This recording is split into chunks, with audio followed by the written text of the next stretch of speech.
ایران جنگ کی بھی تیاری کر رہا ہے، اور امریکی میڈیا CNN نے ایک خبر شائع کی ہے جس نے امریکہ اور اسرائیل دونوں کی نیند حرام کر دی ہے۔ دراصل خبر یہ سامنے آ رہی ہے کہ چین نے ایران کو خطرناک ہتھیار بھیج دیا ہے، اور اگلے 2-3 ہفتوں میں چین کی طرف سے اس طرح کے ہتھیاروں کو ایران پہنچنے کا سلسلہ جاری رہے گا، اور اس لیے ایران اس مرتبہ امریکہ کو جھکنے پر مجبور کر رہا ہے۔ ایران کے لب و لہجے میں ہر وقت اعتماد نظر آ رہا ہے۔ مذاکرات شروع ہونے سے پہلے بھی ایران نے شرط لگا دی اور امریکہ سے کہا ہماری فلاں شرطیں مان لو ورنہ ہم تمہارے ساتھ بات چیت نہیں کریں گے۔ امریکی صدر ایران کے لیے روانہ ہو جاتے ہیں، اور ایران نے کنفرم تک نہیں کیا تھا کہ ہم پاکستان پہنچیں گے یا نہیں پہنچیں گے۔ اس دوران CNN نے جو خبر شائع کی ہے وہ سب سے زیادہ اہم ہے۔ CNN کی رپورٹ سامنے آئی ہے جس میں بتایا گیا ہے کہ چین نے ایران کو کندھے سے فائر کرنے والا میزائل بھیج دیا ہے، جس کا استعمال ایئر ڈیفنس سسٹم میں ہوتا ہے، جس کے ذریعے امریکی فائٹر پلین کو، امریکی طیاروں کو اڑایا جاتا ہے، تباہ کر دیا جاتا ہے۔ اور چین ایران کو ہتھیاروں کی ایک کھیپ ڈائریکٹ نہیں بھیج رہا ہے بلکہ تیسرے دیش کے ذریعے بھیج رہا ہے تاکہ چین کا نام سامنے نہ آئے، چین کی شناخت نہ ہو سکے۔ اور ایران کا جو ویک پوائنٹ ہے کہ ایران کے پاس ایئر ڈیفنس سسٹم نہیں ہے، وہ ویک پوائنٹ بھی ایران کا ختم ہو جائے گا۔ پچھلے دنوں ایک رپورٹ سامنے آئی تھی، اور رپورٹ نہیں بلکہ پوری سچائی ہے کہ ایران کی ایئر فورس نے امریکہ کے فائٹر پلین F-15E کو مار گرایا تھا۔ امریکہ کا 2 پائلٹ بھی ایران میں گر گیا تھا، اور امریکہ نے بعد میں آپریشن کر کے اس کو بچا لیا۔ اس پر کئی طرح کے سوال اٹھ رہے ہیں اپنی جگہ، لیکن ایران نے امریکی فائٹر جیٹ F-15E کی جو مار گرایا تھا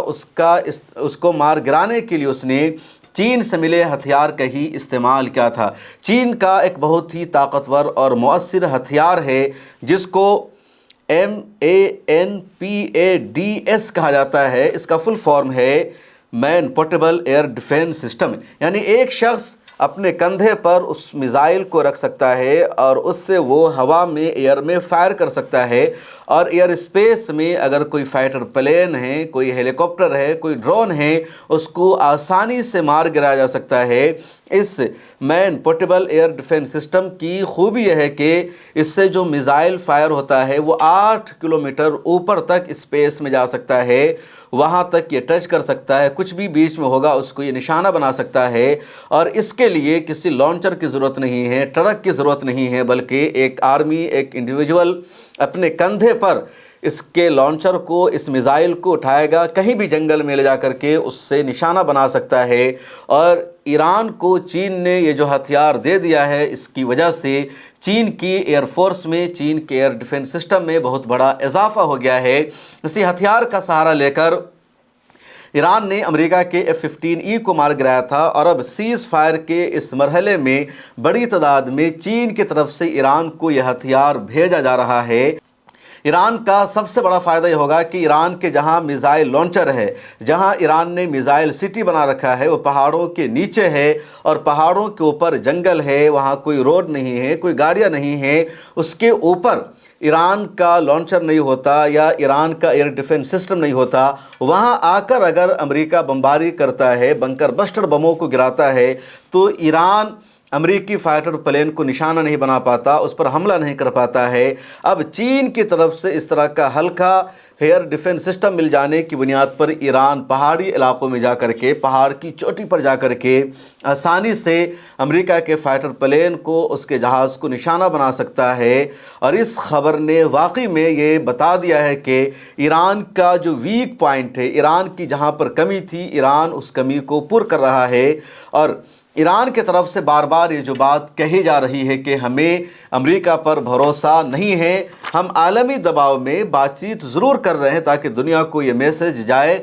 کہ ایران بھی سیز فائر چاہتا ہے، ایران بھی امن چاہتا ہے، لیکن امریکہ پر بھروسہ نہیں ہے۔ 2 مرتبہ بات چیت کے دوران، مذاکرات کے دوران امریکہ نے ایران پر حملہ کر دیا، اس لیے بات چیت کے ساتھ ساتھ ایران جنگ کی بھی تیاری کر رہا ہے، اور چین نے ایران کو پوری مدد بھیجنی شروع کر دی ہے، اور یہ چین کی بھی ضرورت ہے، کیونکہ اگر ایران میں موجودہ حکومت کا خاتمہ ہو جاتا ہے، امریکہ کی مرضی کے مطابق کوئی سرکار اگر ایران میں قائم ہو جائے گی تو پھر چین پر سب سے زیادہ اثر پڑے گا، چین کی اکنومی کی الٹی گنتی شروع ہو جائے گی۔ چین اس وقت دنیا کا دوسرا یا تیسرا سپر پاور بن رہا ہے، چین کی وہ جو طاقت ہے کم ہونی شروع ہو جائے گی، اور یہ لڑائی ڈائریکٹ تو امریکہ اور ایران کے بیچ میں ہے، لیکن انڈائریکٹ یہ لڑائی امریکہ، روس اور چین کے بیچ میں ہے۔ اس لیے چین بھی بیک اینڈ سے پورا کا پورا سپورٹ ایران کو کر رہا ہے۔ ایران کا جو آئل ہے وہ تقریباً سب سے زیادہ چین کو سپلائی ہوتا ہے، اور چین اپنی ضرورت کا 90% تیل ایران سے لیتا ہے۔ اسی طرح گیس بھی چین ایران سے سب سے زیادہ لیتا ہے، اور ایران سب سے کم ریٹ پر چین کو یہ ساری چیزیں فراہم کرتا ہے، اور اس کی وجہ سے چین کا جو پروڈکٹس ہے پوری دنیا میں پہنچ رہا ہے، چین کے جو ہتھیار ہے وہ پوری دنیا میں امریکہ کو پیچھے چھوڑ رہے ہیں۔ اب یہ رپورٹ سامنے آ جانے کے بعد امریکہ نے چین کے خلاف اسٹیٹمنٹ دیا ہے، تو چین کے جو ایمبیسڈر ہے امریکہ میں، انہوں نے ایک وضاحت دی اور کہا کہ CNN کی رپورٹ غلط ہے، جھوٹ ہے، اس کے پیچھے سچائی نہیں ہے، چین کو بدنام کرنے کی کوشش کی جا رہی ہے، لیکن چین ہمیشہ ہوشیاری کے ساتھ کھیلتا ہے، چین سپورٹ بھی کرتا ہے اور کہیں پر اپنا نام بھی آنے نہیں دیتا ہے۔ اور یہاں پر چین نے ایران کو ہتھیار بھیج کر امریکہ کو ایک بڑا جھٹکا دے دیا ہے۔ ایران کا واضح لفظوں میں اعلان ہے کہ جنگ کی تیاری پوری ہے، وہ میزائل لے کر موجود ہے، اور جہاں سیز فائر کا سلسلہ آگے نہیں بڑھا، مذاکرات کامیاب نہیں ہوا، تو ممکن ہے دوبارہ جنگ شروع ہو جائے، اور ایران پہلے سے زیادہ طاقت کے ساتھ اب حملہ کرے گا امریکی فوجی اڈوں پر، امریکہ پر، اسرائیل پر۔ اس ویڈیو میں اتنا ہی، آپ سے گزارش ہے اس چینل کو سبسکرائب کر لیجئے۔ مجھے دیجئے اجازت۔